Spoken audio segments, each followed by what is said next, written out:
হামলায় মৃত্যু ছাড়ালো 200।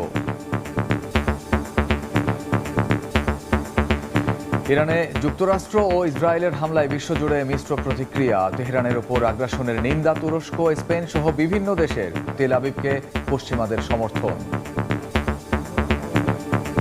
I condemn Iran's attacks today on partners across the region, many of which are not parties to this conflict.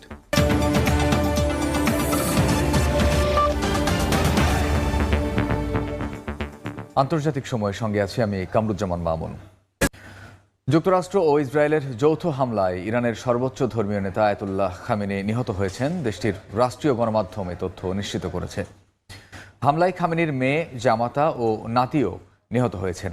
এর আগে মার্কিন president Donald Trump ও Israeli প্রধানমন্ত্রী বিনয়ামিন Netanyahu খামেনির মৃত্যুর বিষয়টি জানিয়েছিলেন, যদিও